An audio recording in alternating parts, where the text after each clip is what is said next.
Hi, this is Julie, and welcome to Throwback Thursday. In honor of Mother's Quest turning 5, this season 7 of the podcast will bring episodes to you every Thursday. In addition to new episodes, we'll also share some powerful conversations from the archives. Keep in mind while listening that you may hear about some events or offerings that are no longer current. But whether you've heard this episode before or it's new to you, I hope you'll find something here as relevant as ever to light your way. Now, onto the show.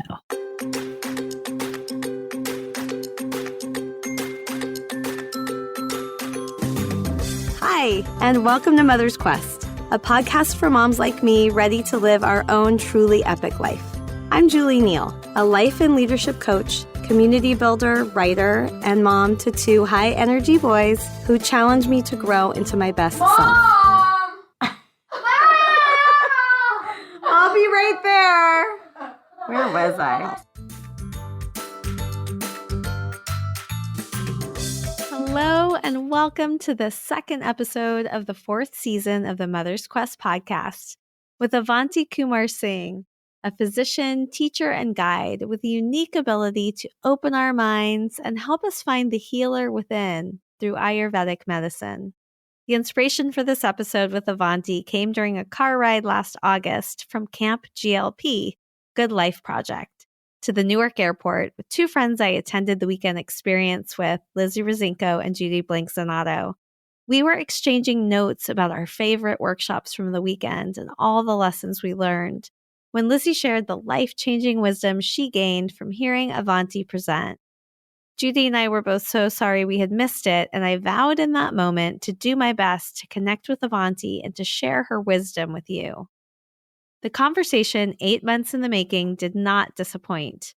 Before I share more about what we explored together, I want to introduce another powerful Camp GLP speaker, who I did have the honor to learn from live that weekend, Vernon, with this episode's dedication.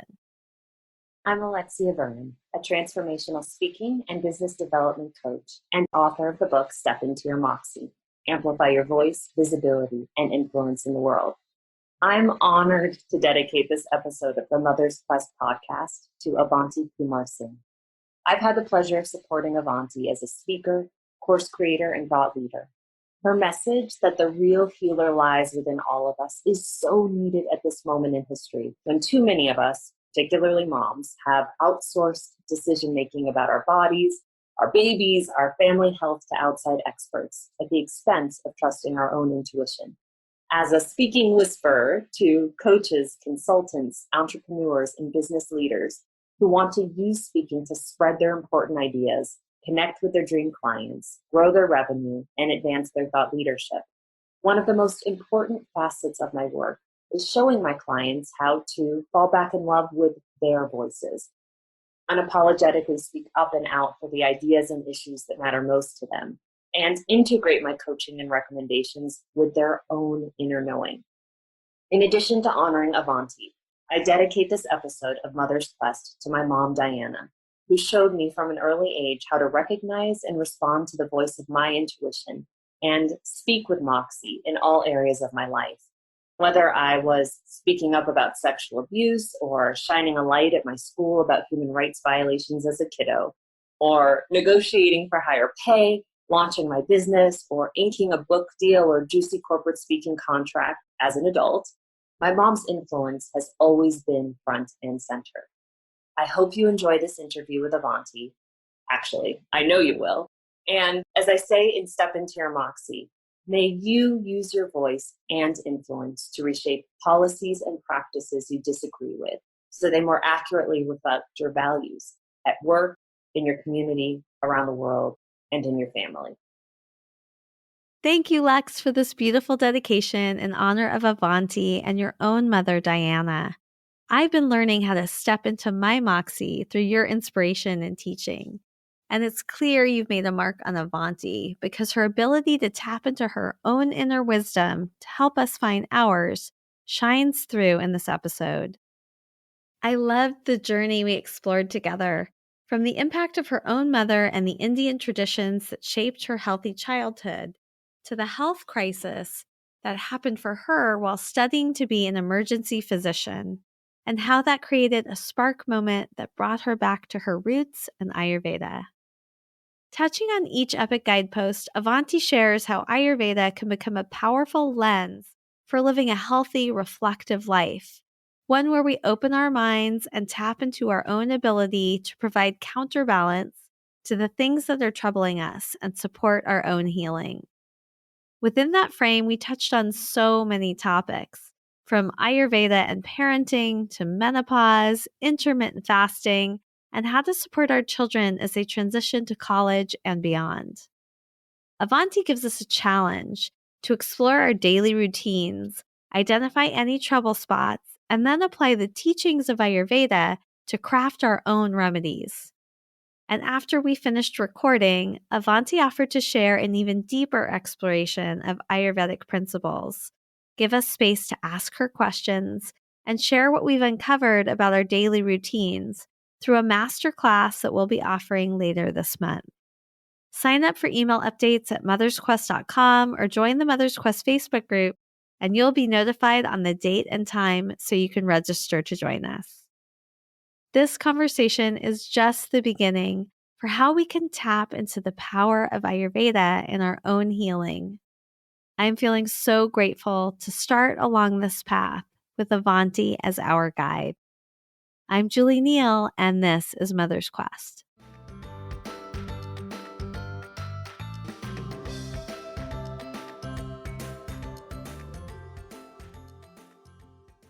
Avanti, welcome to the Mother's Quest podcast. So happy to have you here today.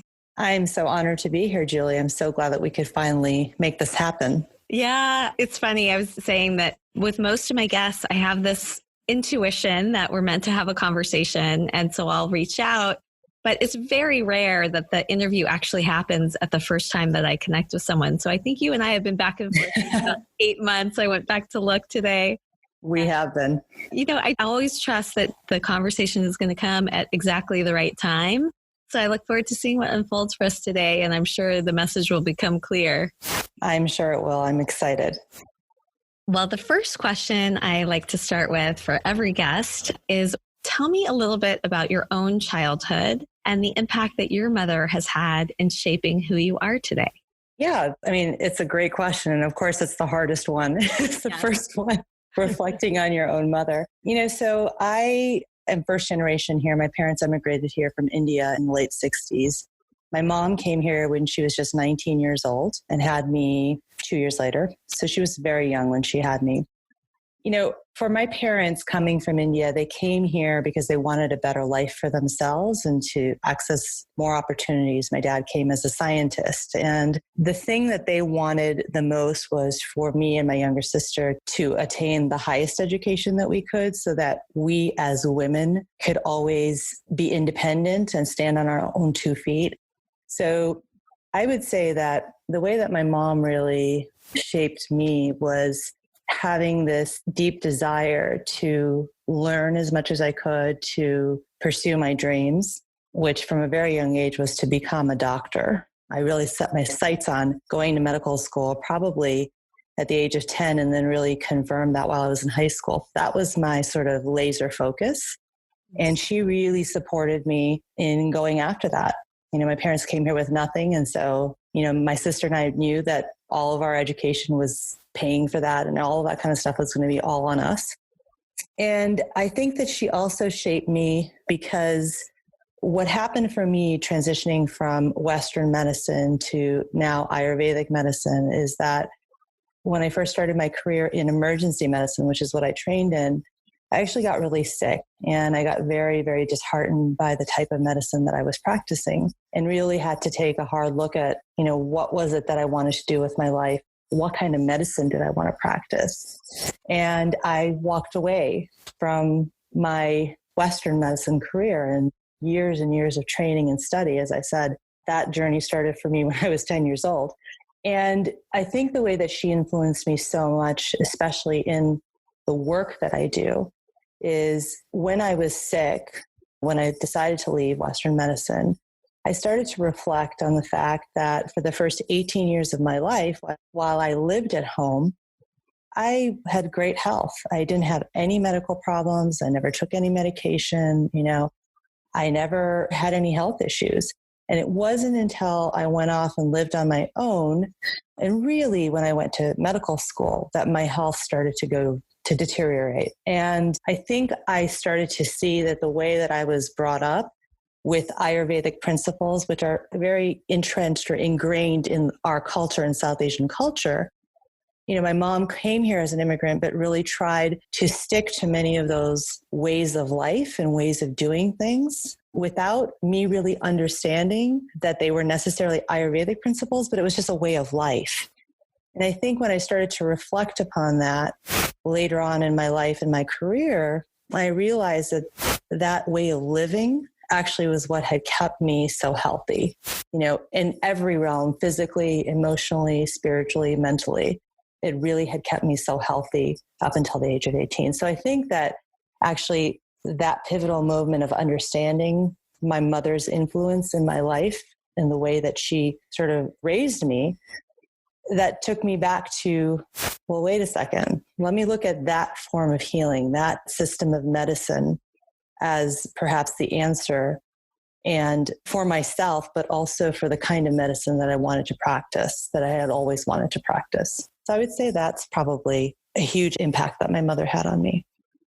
I'm curious what her reaction was when she learned about your pivot. Oh boy. Well, both of my parents, they kind of had to sit down and were just like, wait, what are you doing? They were very concerned, obviously, and scared, nervous.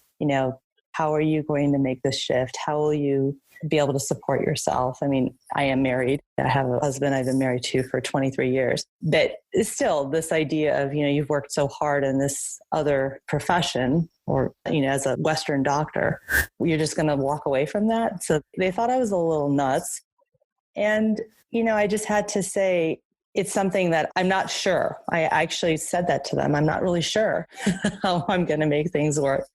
But I'm open to that possibility, because what I'm doing right now is not making me happy and is literally feels like it's killing me. And how do they feel about the path you've chosen now? I think they're still at times, as all parents, and I think especially immigrant parents, they are sort of like, wait, I think you should still go back and, practice medicine or, Western medicine. My dad is always saying, you could just open your office or go join that hospital or whatever. And I always just giggle because it's been over 10 years since I left. So they're always, bringing that up. But I think that they finally see the impact that I'm starting to have, because I teach so much and I lecture so much and I travel to do that. I think they're starting to understand finally the depth of my knowledge and the depth of my passion really for what I'm doing. And they see how happy I am and just excited I am, which I didn't have before. So I think they're starting to shift. It takes so much courage, I think, to chart a new path. And that's part of why I created Mother's Quest, is so that when any of us are taking those first few steps, we realize that we don't have to do it alone and we can find the support of other people. When you made that decision, tell me a little bit about, where did you find your guides, or how did you figure out what those first steps are? And what did that path bring you in terms of how you're manifesting your mission today? So I would say I started by looking at my sort of immediate, circle around me, which would really be my family, being South Asian, and that this form of medicine came from India. It was a little easier for me to access that. So I did look to my mom. I looked to other aunts and uncles who were interested in Ayurveda. And quite honestly, I just started doing a lot of reading on my own and studying. And it was really interesting because as I read more and more, sort of the light bulbs would continue to go off. And I'm like, oh, wait, we did that. Oh, that's why mom did that. Oh, now I understand why, my grandfather, who I call Babaji, he had passed away around the time that I made this transition.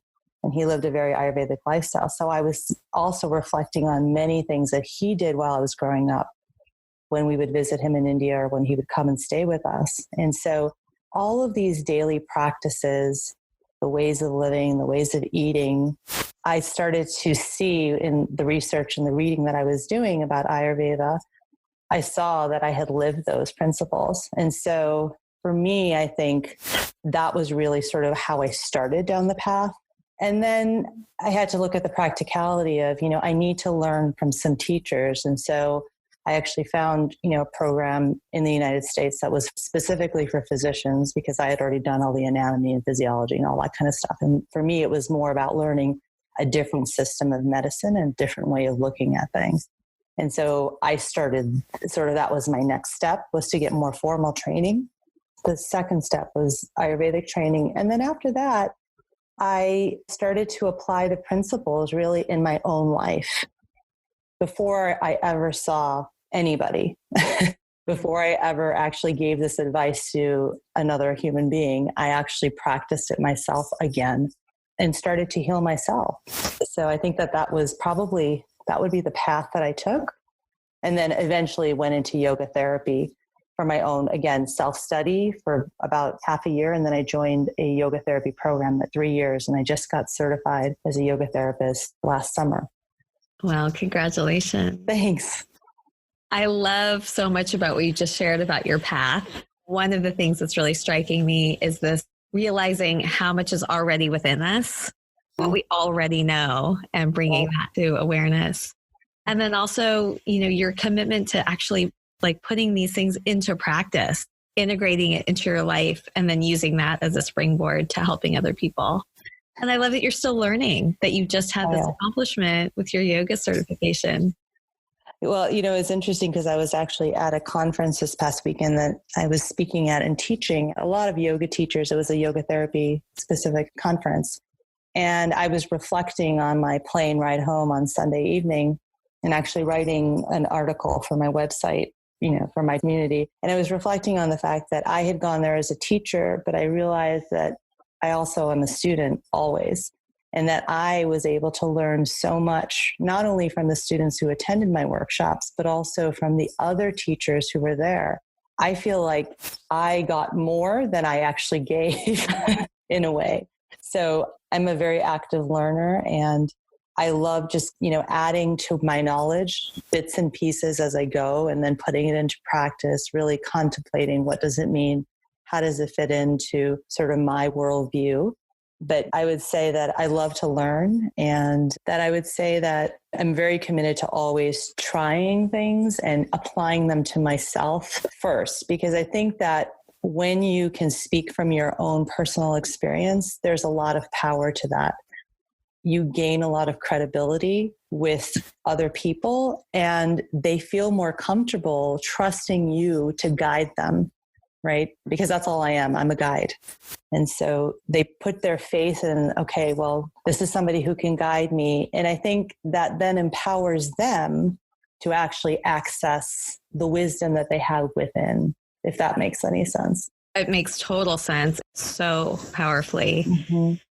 I'm getting ready to launch my spring cohort. It'll be the 4th cohort of the Mother's Quest Circle, which is a program I've created based on my own experience walking this path now for a few years. It really is. I'm a facilitator of that process, but I really hold that each person in the circle has the wisdom and the resources within themselves. And it's really just creating the opportunity for pause and the space for them to get in touch with that and to reflect it in one another. So I completely resonate. Right. And I find that I think just, being in a space like that with other people, whether it's one person or 15 people or 100 people, when you have somewhere where people can ask you those questions that then bring up the information that you already have within you, it's so powerful to watch, to witness, really. You ask the question because you're trusting your own instincts as a guide or as a facilitator. And you just see this light coming from them as they realize that they actually have the answer within them. You're just helped drawing it out of them. Amazing thing. And so interesting to see how that can apply to somebody's health and wellness. Mm-hmm. So I want to transition now into asking you about how your worldview and the ways in which you are a guide to people in their own healing how those show up across what I call the epic guideposts. And epic is this idea that we've been talking already about, our lives being a journey, that we're the author of our story, and that we can really say yes to our callings, as you have so powerfully done. But it's also an acronym mnemonic for the guideposts that I think help us to live a life of meaning, especially in the years when we're raising our children. So I'd love for you to first give me a little bit of a frame about, what is really living an Ayurvedic life.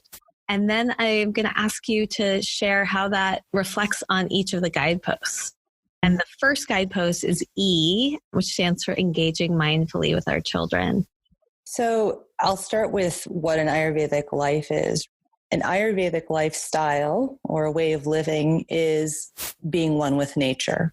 And nature is everything living, non-living, animate, non-animate. It's everything that exists in the universe. And so the basic principle in Ayurveda is that when you live in harmony with nature, with your environment, and I'm using environment as everything that is in your life, that when you live in harmony with that, you can maintain optimal health and vitality.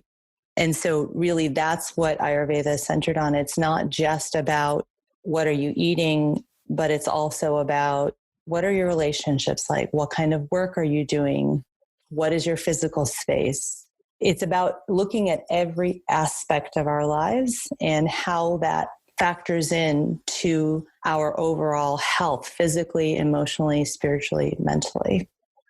So that's really sort of the frame that I actually view everything from now.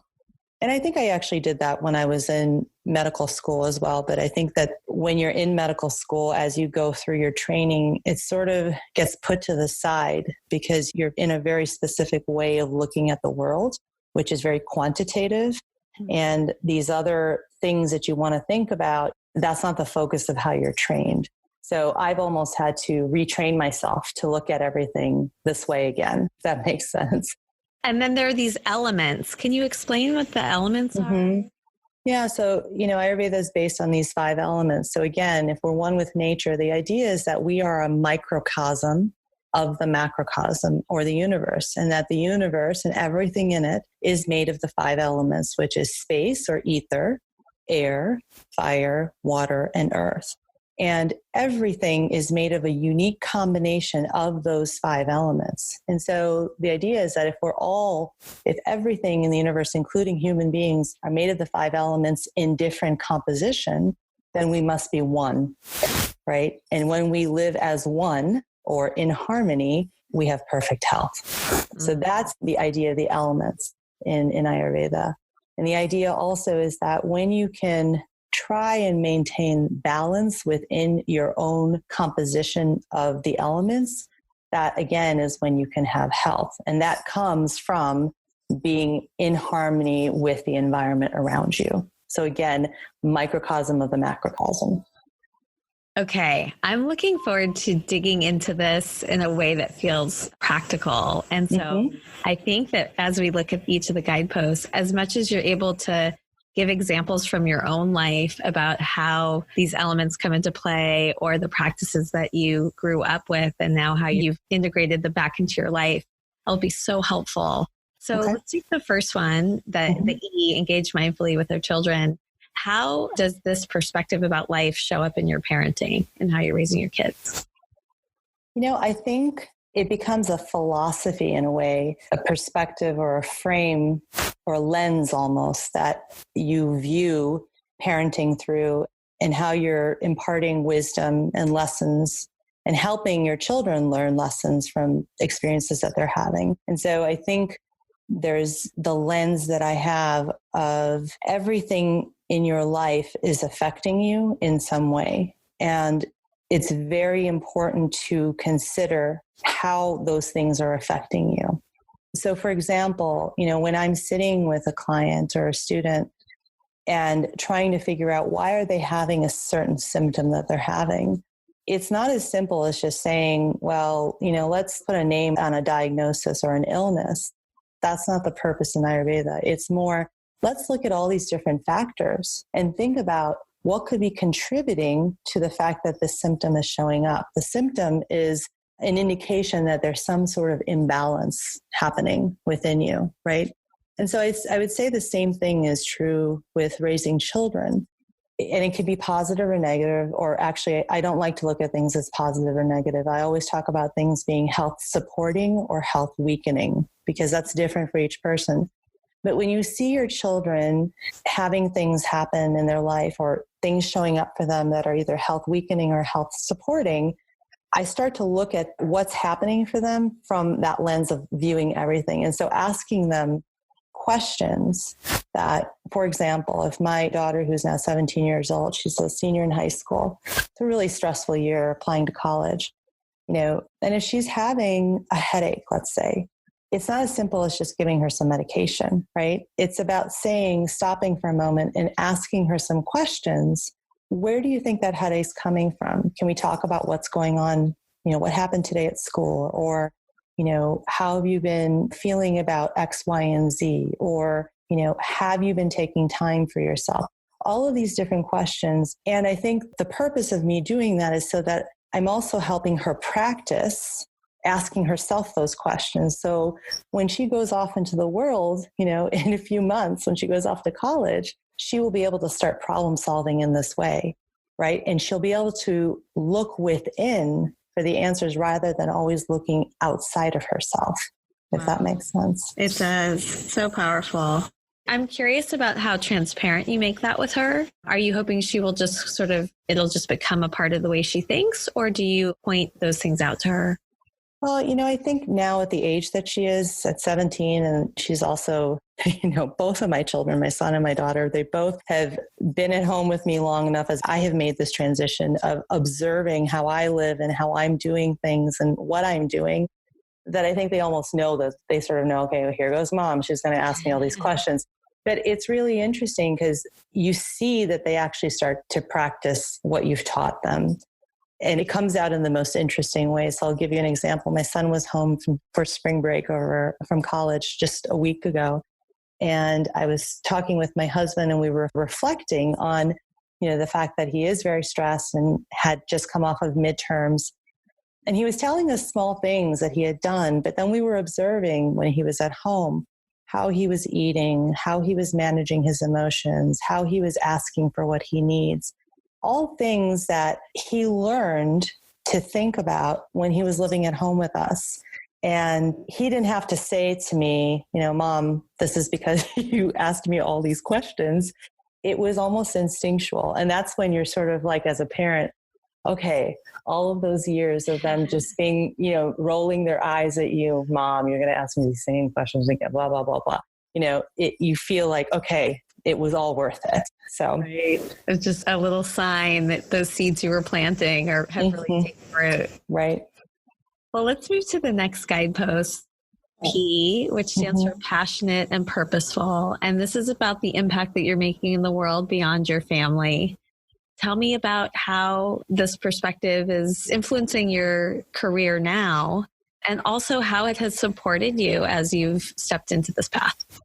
So I would say that the way that it's impacted, the work I'm doing in the world is that it's the lens that I look at everything through. And this idea that you have the healing power within is sort of the central theme to my work. What I decided a few years ago that I was going to move away from working directly with people one-on-one, because I take a lot of time to do that. And there's only so many people I can see in a day.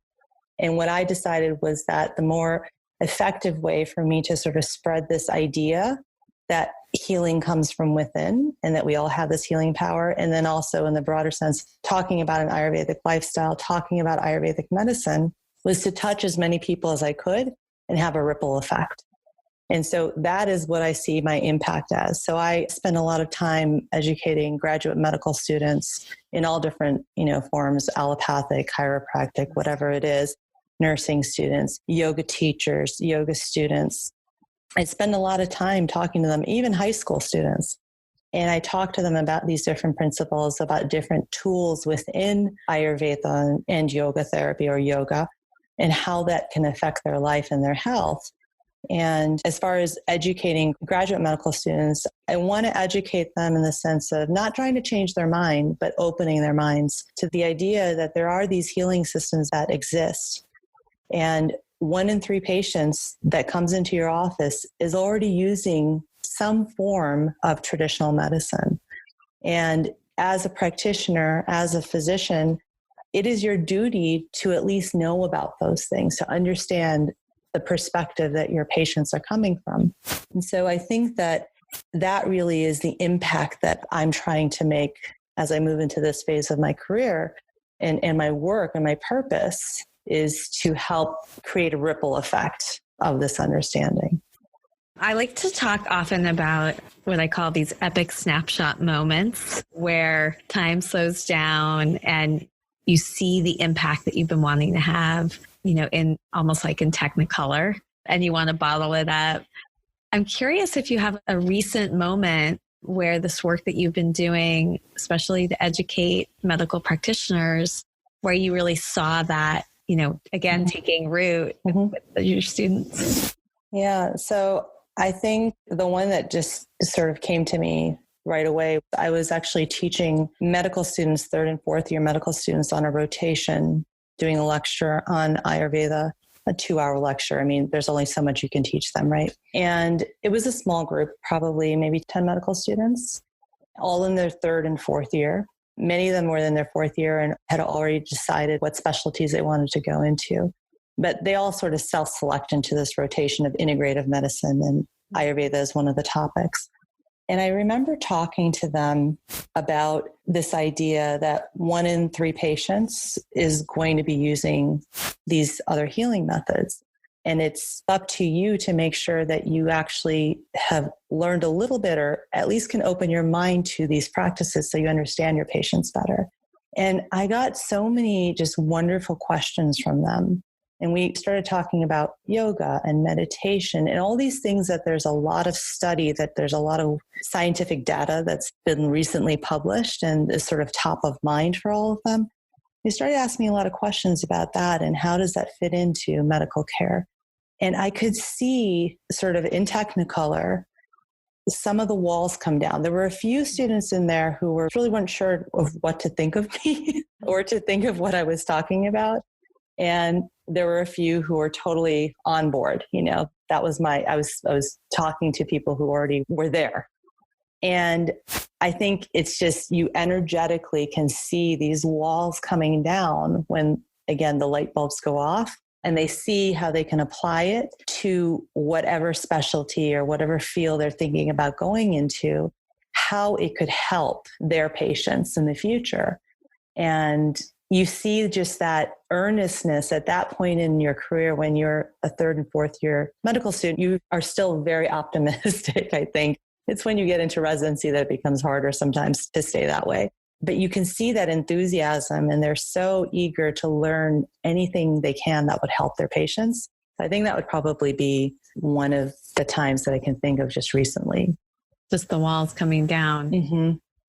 I love the way that you're framing it, in that they almost have a duty and responsibility to learn about some of these practices and to better understand their patients. Yeah. And I'm always really clear with them. I'm not here to change your mind. I'm not trying to make you believe something. I'm here to open your minds up. That's really my purpose. And I think right there, a lot of walls will come down, because I'm not, somebody that's, trying to push something down their throat or say that, my way or my perspective is the right way. That's not what it's about. I can see that perspective. I'm also holding for the parenting picture. If I just let my children know and I'm wanting to explore something with them, that I'm not interested or trying to change their mind, but just want to open it. Mm-hmm. Take that one too. Absolutely. So the next guidepost, I, stands for invested in yourself. And this is about, self-care, also personal growth and learning, and building in time for the things that bring you joy. I'm wondering if we could spend some time here talking about how you invest in your own health. Mm-hmm. And if you can even touch upon how, like, some of those elements that you mentioned, how does that show up in how we care for ourselves? So I would say that, again, I really try to practice what I preach. And I'm also very gentle with myself about trying to be perfect, because I think there is a little bit of that. First of all, personality wise, I'm very type A. Going into medicine, I think you have to be quite type A. So that perfectionist tendency of wanting to do everything exactly perfect or exactly how I've thought about it in a routine for a day. And then also wanting to always be an example for what I'm teaching, right? So that can sometimes be a little hard. But what I've learned to do is really to be kind and gentle with myself and realize that I'm also a human being. I'm doing the best I can. And that this is about practicing to the best of your ability every day to take care of yourself, whatever way that looks. I think that the most important thing that I have taken away from Ayurveda and this sort of lifestyle is that your daily routine, what you do daily, is the most important thing, right? You can always add things here and there, which is that piece of not having to be perfect. But there are some basic sort of touch points throughout the day that I use to anchor my day, and also as checkpoints for me to say, am I taking some time to take care of myself? So routines are a central part of Ayurveda, and it's also the foundation upon which we add remedies or ways of healing. We add them onto a daily routine. Would you be open to walking us through your daily routine? Yeah, of course. Absolutely. So, I really believe very strongly that your day starts the night before. And this is something I often talk about with my students and clients, is that, going to bed on time the night before is just so incredibly important for your health overall. And it sets you up for what your next day is going to be like. So I'm going to start at nighttime, if that's okay. I really try to make sure that I'm in bed between 10 and 11 o'clock. And, sort of the saying in Ayurveda is that you should try and be in bed, almost asleep at 10 p.m.-ish, around the time. I'm not perfect, of course. So I just give myself that grace of somewhere between 10 and 11. I really try to be in bed. And I then try and wake up at the same time every day in the morning, which is around 5:30 or 6 most mornings. And I give myself enough time in the morning to just go a little slowly. That doesn't mean that I try and pack everything in, a meditation, prayer, everything. I try to do the best I can with my schedule, and that I have a child at home still who's a senior in high school and very busy. So I give myself that time in the morning to make sure that I can go through things a little bit mindfully and a little bit slowly, so that I can feel like I'm not just rushing into my day and taking that rushing energy to the rest of my day, if that makes sense. I feel like how you start your day really informs so much of the energy that you take into the rest of the day. So I really try to do it in a mindful way, however I can. I wake up early, and I do just have some self-care practices before showering, some things that are prescribed in Ayurveda, things like using a tongue scraper and a neti pot, dry brushing, things like that. I try to do every single day because that just helps me feel good. It's taking care of the body that I have that is going to help me do all these things that I want to do in the world. So that's how I look at that. I make sure I spend some time in silence. So that can either be meditating on my cushion, on my meditation cushion. It could be in a chair. It could be while I'm making my coffee. I try and, again, give myself some grace. I think one of the main things that I've learned is that I have sort of like a menu almost, if you want to look at it that way, of different practices that sort of fit in with things that I know really nurture me, body, mind, and spirit.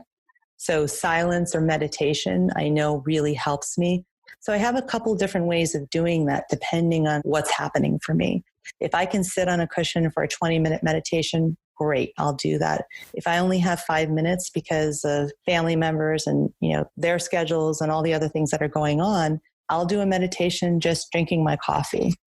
So I think that's really important as a mother when you have so many roles and responsibilities, is to have sort of some different ways of honoring yourself and getting to the same place, if that makes sense. It does. I love that idea of this menu of options that you pull from based on maybe what you're feeling that morning, but also what the current reality is of your life that day. Right. Really helpful. Exactly.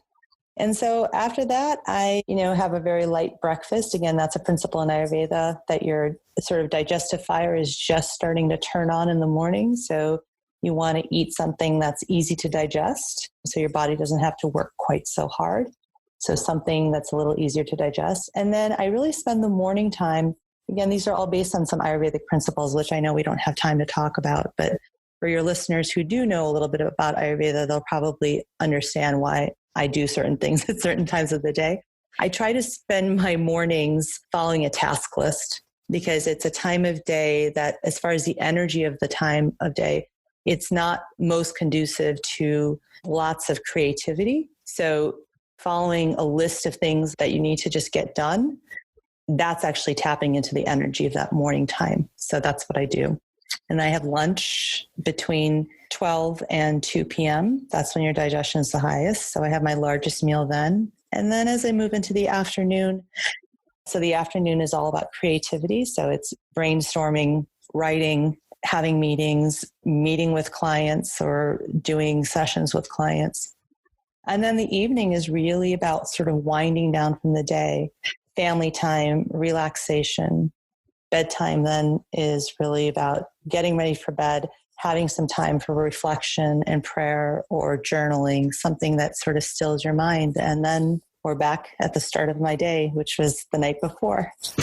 I love that. Thank you so much. I feel like so many little gems or things we could try. I had a couple of reactions and questions. Is it okay if we stay here for? Absolutely. First of all, I was really feeling great about the fact that I love using a neti pot and I dry brush every day. I'll have to bring out the tongue scraper. That's not something I use yet, but just feeling a little bit of validation about, some of these things I've found along the way that I think have been so helpful to me, rooted in these principles that have worked well for you. So that's good. I have a curiosity about eating breakfast in the morning. Sure. And this is just very timely for me at the moment because I just had an annual physical with my OBGYN, who I really love. And he was really encouraging me to think about intermittent fasting. There's some of my family history. I have, diabetes in the family and some inflammation. And so I posted recently on Facebook just asking for people's experience. And I must have had like 150 comments. It was fascinating. And, so many people that said they love it, but a lot of people having a lot of caution around it. And so I'm curious, from the Ayurvedic perspective, is there some benefit to trying that? Is it actually not, really important that you do eat something, even if it's small, right when you wake up? I'd love to hear your thoughts on that question. So it's a hard question to answer because in Ayurveda, everything is very specific to people. There are some general principles, right? A framework that we can work within. Some of the things I went over in my daily routine are part of those general principles. But then, of course, Ayurveda is very much about personalizing it to an individual. So the answer to that question is not really an easy one. What I'll say is that it's exactly sort of representative of the comments that you had, which is for some people, it works really well because of the imbalances that they may have in them. And for other people, it doesn't work well because of the imbalances that they have in them and the energies that they have in them. So let me try and flush that out a little bit. For somebody who, again, it is really what are the symptoms that are showing up for you? Based on that, we can determine what energies or what elements are out of balance. And then from there are specific recommendations. So let me just put it this way. If you have a lot of imbalance with increased earth and water within you and the symptoms that go along with that, intermittent fasting usually work very well for you, because of the principles in Ayurveda of counterbalancing or doing the opposite. On the other hand, if you have symptoms that are showing an imbalance in air and space, it probably won't work as well for you. I'm not sure that that's really going to clarify. Well, I think what it's going to do, well, first of all, again, what I appreciate so much is that, it's really what is happening in each person's body and what is each person's own wisdom about what is working for them that I really appreciate. And also, I think it will make many of us, including me, curious to better understand what these elements are and how you know if they are balanced or imbalanced in our bodies. Do you have a resource that you might direct us to that we can include in the show notes? Yeah, absolutely. I mean, I write a lot about it on my website. There's articles, and I think that there might be some resources specifically on the system that I sort of use. I have a very different way of teaching Ayurveda, which I think is what makes me unique in this space. It's a very practical, usable, approachable way to use the principles of Ayurveda in a modern lifestyle. That's the thing that I have heard for 3+ years of my lecturing and talking to people and doing workshops, is that people are very interested in Ayurveda because of yoga, because it's a sister science. It's very, very interlinked with yoga. One and the same almost from my perspective. There's a lot of interest. And so people will try and do these quizzes online or read about it or even go to an Ayurvedic practitioner, but they end up just being more confused and they don't feel like they can actually use any of that information in a practical way in their life. So what I've been able to do, I think this is sort of my gift, is that I'm able to explain things in a way that's actually usable. There's a system that I've come up with, which I call the counterbalance solution. It's 3 steps. It's sort of a way to look at Ayurveda and apply it to any symptom or imbalance that's showing up within your system. And based on that understanding, you can then apply the opposite effect and figure out how to remedy it. I want to delve into your epic life story so much. I think it would be wonderful, Avanti, if you're open to it, for you to delve into this a bit so that we can get a sense of how this really works. Sure, absolutely. I would love to. I think the easiest way to probably do this is to use a common symptom that I think a lot of people have, which is anxiety. And this is one that's a little bit easier to understand, right? We all have somebody who has had anxiety in our life, or perhaps we've had anxiety ourselves. So let's use that as sort of the example. The first step in my system, which comes from Ayurveda, again, I have been able to put it into a usable system, is you want to identify the symptom that is bothering you. And that can be physical, emotional, mental, spiritual, whatever realm it's in, some sort of symptom, and you have to be able to name it. And just pick one. And again, we're starting really simple. It can get much more elaborate when you have 2 or 3 symptoms, but let's start with one. You have anxiety. And what you want to do is identify the qualities of anxiety. Ayurveda is a qualitative science. It's all about the qualities of things, hard versus soft, heavy versus light, moving, not moving. You probably get the idea. There's 20 qualities or 10 pairs of qualities. And that's something I really go over in workshops and in my online course, is these qualities and how to identify them. The qualities exist in all of nature and then can be applied to all imbalances. So you identify the symptom. This is step 1. Identify the symptom and its qualities. So we're talking about anxiety. The qualities of anxiety are very much like the element of air, which is light, cold, moving, dry. Those are some of the qualities that you can think of. And you probably can imagine how anxiety would have those qualities, okay? It's moving, it's thoughts across the mind, it's lots of movement within the body, cooler, sort of like air, and very light, it's sort of flitting about everywhere.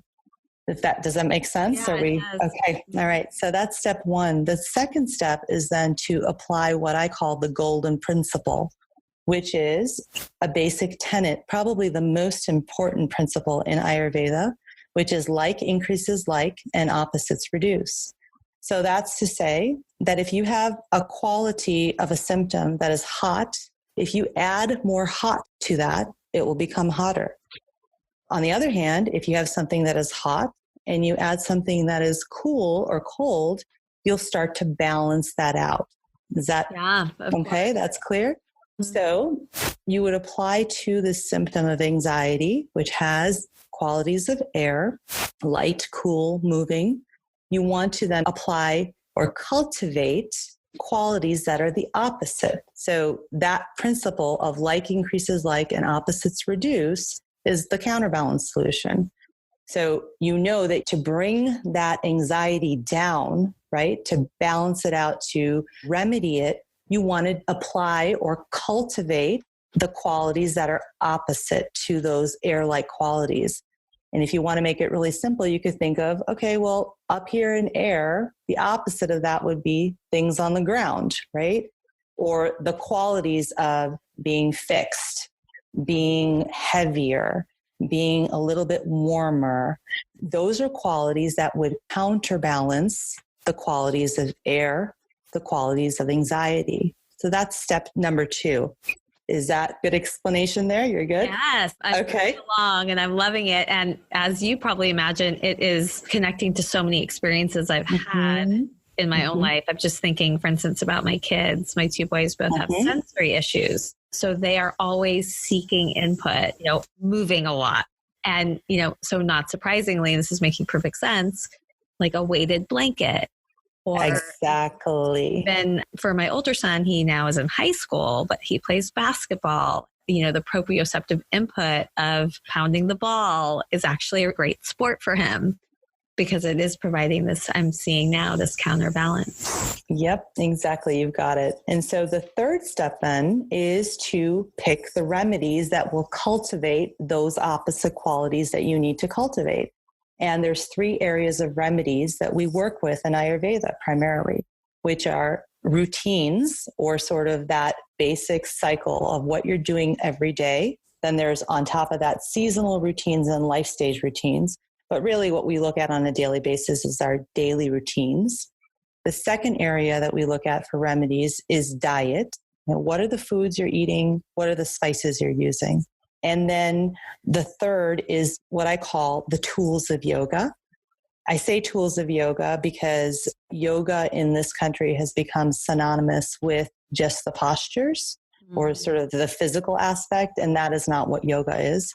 Yoga is everything: meditation, breath work, posture, sound, gesture, all of those things, visualization, those are all parts of yoga. So I have sort of defined it as tools of yoga to help people widen their understanding of what yoga is, or expand their understanding of what yoga is. So those are the 3 areas of remedy.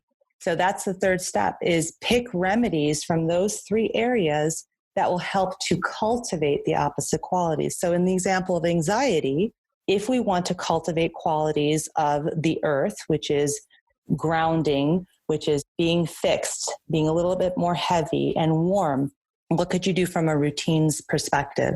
Well, the most important thing you can do is make sure you have a regular schedule. That means you're waking up at the same time, going to sleep at the same time, making sure you're eating your meals at the same time, adding some regularity into your schedule. There's a lot of people who suffer from anxiety who will automatically tell me, oh my gosh, my days are crazy. I never know where I'm going to be. I'm always moving from thing to thing to thing, which explains a lot of their anxiety is contributing to it because it's an air quality. It's just adding more air to an air symptom, if that makes sense. So that would be something from a routine perspective. From a diet perspective, you want to make sure that you incorporate warm cooked foods into your meals.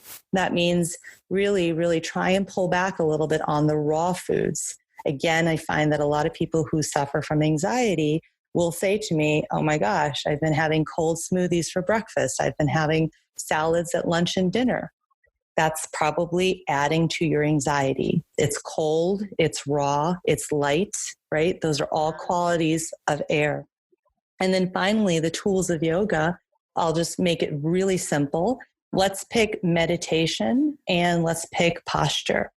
So from a meditation perspective, if you're going to meditate upon something, on a visual, like an image that you want to focus on, you want to focus on something that has a lot of stability.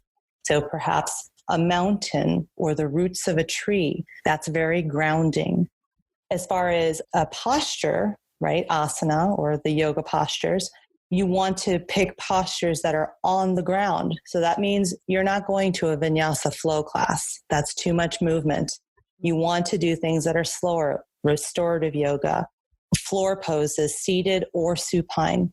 And when you start to do that, you are really cultivating, again, those opposite qualities to sort of ground your anxiety and pull it back down to the earth from the air, you will see profound shifts. So that's how you apply the counterbalance solution from my perspective. I, for one, know I'm digging in more to this. I love the way of thinking and the framework. And I like that it is so holistic, that it's not just looking at diet, but there are all these different ways that you can provide a counterbalance to whatever you're dealing with. Before we pressed record, you and I both set some intentions. And one of the ones I had was getting your perspective about this time in our lives where, many women are going through perimenopause or menopause. That is definitely where I am. And I'm wondering, what would be the counterbalance to that time in our life when our bodies are changing in this way? That's a great question, and one that I'm asked a lot. So really, if you think about it, the first remedy that I talked about in Ayurveda is routines. So there are 3 levels of the routines. There's the daily routine that goes with the cycle of the sun on a daily basis. There's the second level, which is seasonal routines, which is the earth and its path around the sun. And then the third is life stage. Okay. And so the life stage is what we need to consider when we're talking about perimenopause and menopausal symptoms and sort of that time of life. It's a life stage of moving from what we call in Ayurveda and yoga, the householder stage, which is the ages from 25 to 50, which is when you are raising a family, building a career, have lots of roles and responsibilities, and you need a lot of fire, that fire element to help you do all of those things, right? You need the fire to keep you going. And so the ages from 25 to 50, if that's the fire element, as we transition out of the fire element into more of the air element, which comes after age 50, which is much more about introspection, about sort of asking those big questions of, why am I here? What's the larger purpose of life? Those kinds of questions that we start to move into. There is a transition we have, which shows up hormonally within us, right? So you can think about all the symptoms that a lot of women have, that they experience, of increased fire, if that is resonating. And so these qualities of fire, hot, pungent, piercing, those are sort of oily. These qualities that you can ascribe to fire is also the qualities of the symptoms that show up in menopause, perimenopause and menopause. So applying the counterbalance would be to do the opposite. You need to cool that down. You need to slow it down. You need to make it a little bit duller. Does that resonate? Yeah. And how does one do that? Right. So some ways are, again, some of the similarities to some of the things we talked about with the anxiety example is, trying to create a regular routine, dealing with any past emotions that you have as far as relationships with other people. I find that a lot of people, a lot of women who come to me for this have many unresolved issues with other family members or people in their life from that time period. And believe it or not, that can really, really affect their transition at this time. So dealing with that through forgiveness, through meditation, those types of practices. As far as, diet goes, again, making sure you're avoiding those hot, spicy sort of foods and oily foods. So anything fried, caffeine, sugar, even alcohol, those are all going to just increase the fire and make it harder to transition. And these are all things, I'm sure, hopefully many of your listeners are identifying with that these are things that their Western doctors have probably told them to do. It lines up with Ayurveda. Yeah. And now there's a groundedness in terms of why to do these things. That makes a lot of sense. So I think that's the routine. I talked about diet and tools of yoga. Yeah. So those are just some small examples of recommendations. Really powerful. I'm so glad we spent a little bit more time here, and we'll make sure to get some links so that any of us that want to take your course and just begin to understand this at a much deeper level know how to find you and to do that. Absolutely. Well, we're at our last guidepost C, which stands for connected to a strong support network. And that's so that we are not alone as we move down, the journey of our epic life. Where have you found the most connections to support you?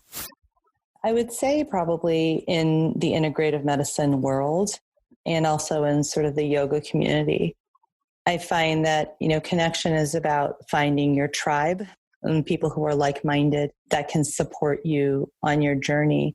And I think it goes beyond just even, helping to connect you with other people or anything like that. It's really about just supporting your vision, your purpose that you have, and validating where you're coming from. So I think I've really found that through those two groups of people who are in integrative medicine and then people in yoga, really understand where I'm coming from. And so it's been really great. We're almost at the end of our time together. And before we move to acknowledgements and takeaways, one other thing that came to me as you were sharing all of this and the importance of routines is that I am very much a night owl. No matter how much I am telling myself intellectually that it's so important to get to bed earlier, and I really believe what you're saying about the importance of an evening routine and how that sets you up for the morning, I have such a hard time getting myself to do it. Are there any words of wisdom or things that you've learned maybe with some of your clients that would help those of us that just love the quiet hours of the night to stay up late? Yeah, I think the point in Ayurveda is not to have strict rules that you have to follow. Otherwise, you won't have an opportunity or chance at having good health. I think the point here is to do the best you can. So I think, again, allowing yourself that grace, that's something that I can work towards because I know that it will be better for my health. But right now, the stage of life I'm in, right? You have younger children, Julie?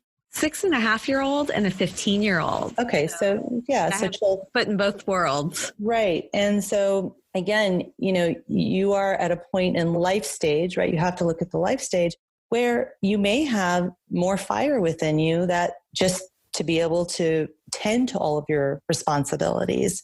And you just honor that and know that that's the life stage you're in. And so I always tell people, start where you can, start where it makes the best sense for you intuitively, that you feel that you can be successful. I think that's the most important thing. And the other piece of advice I always give people is that whenever you're trying to incorporate a new habit, routine, whatever it is that you want to support your health, link it to something you're already doing. So, for example, for you as a night owl, maybe it's just trying to move your bedtime up by 15 minutes, right? And you can link it to something. Maybe, I'm just, again, hypothetical. Maybe you always have a cup of tea quite late at night. Okay. So perhaps you could link this idea of, after I have my cup of tea, I'm going to get into bed. You link it to something that you already do. It actually has a higher chance of sticking. So that would be an opportunity for you too. But I think it's about being gentle with yourself. Okay, I appreciate that. And just absolutely slowly moving more towards what we think will be better for ourselves, but from kindness and patience. Thank you. Absolutely. So we're at the point of our conversation where you get to give me a challenge, and anybody who's listening or is part of the Mother's Quest community can say yes to that challenge as well. And we can exchange notes with one another along the way. What would you recommend for us? I would ask that you and your listeners take a little time to look at your daily routine and just take a look at it. What are you doing throughout the day? How are you spending your time? Is there any regularity? And if there's not, if there's a lot of irregularity, can you add some routine and regularity into your life? Because that, again, from my perspective, is the foundation of Ayurvedic remedies and an Ayurvedic lifestyle. So that would be my challenge is, could you take some time, look at your routine on a daily basis, and add some regularity to support your health? I love that. And as I often like to do, I will share this with my children as well. I'll reflect on it first in my own life and then invite them to do it. And I can see how I will naturally also maybe want to choose one symptom and see how I might provide a counterbalance and build it in as part of a routine. Right. And so that would probably be the second part of my challenge, would be that once you look at your routine and the regularity or irregularity, consider a symptom that you've been having a challenge with or a difficulty with, and see if you can see how adjusting something in your routine might support healing it, if that makes sense. It does. I'm excited to bring some focus to this. Can I say one more thing about that?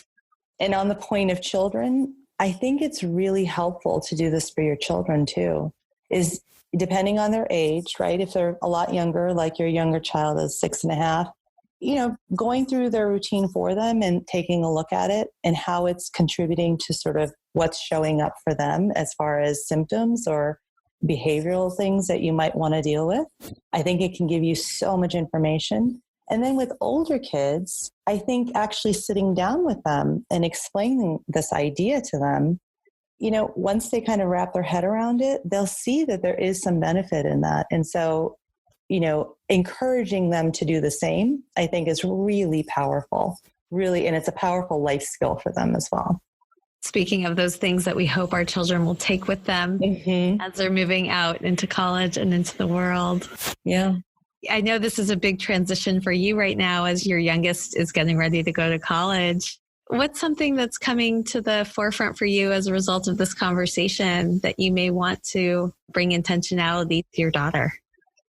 I think that, your first question about talking about how my mother had such an impact on shaping who I am, sharing those stories with my children, with my daughter, especially, and not from the perspective of her then, wanting her to reflect back to me what I've done for her, not at all.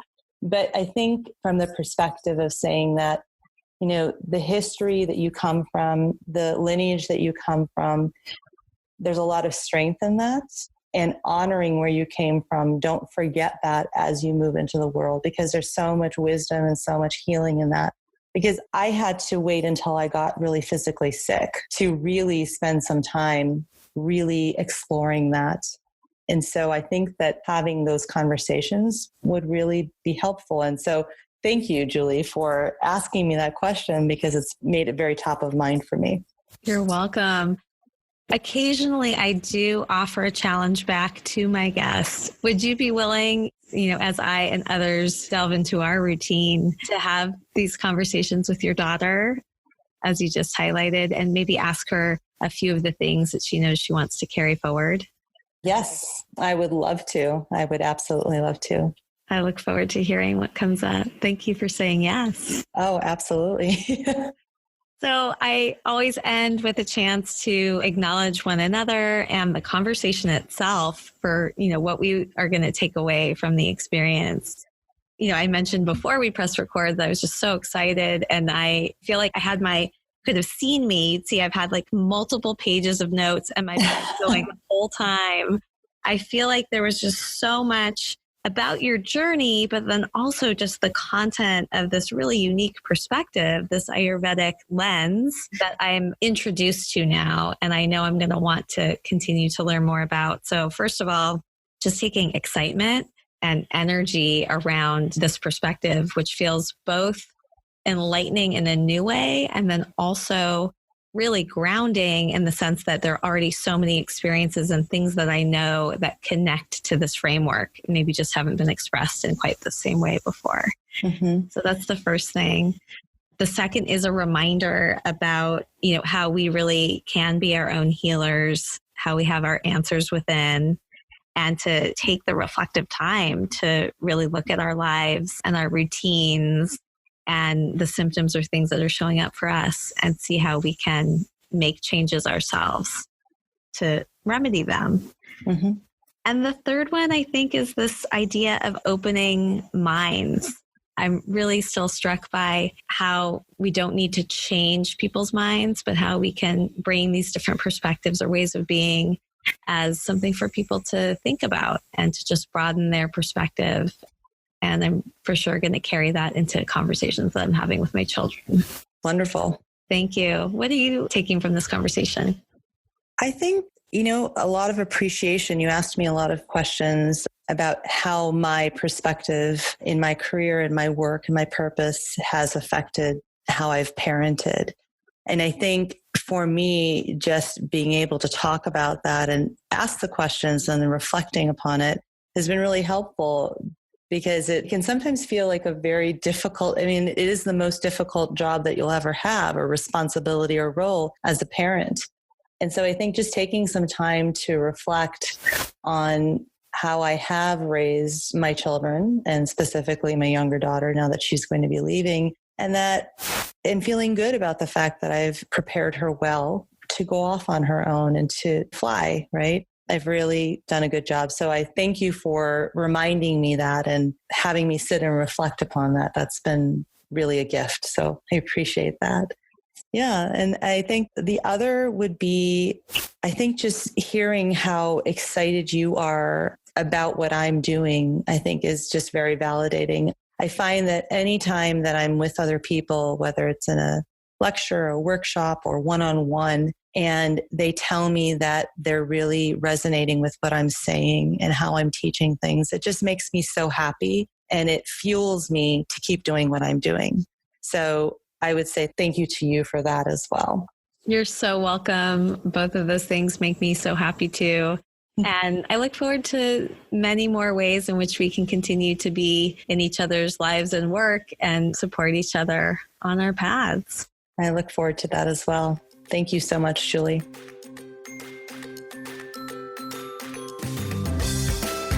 Thank you so much for coming along with me on this episode of the Mother's Quest podcast. I hope this conversation sparked something that will help you live your epic life.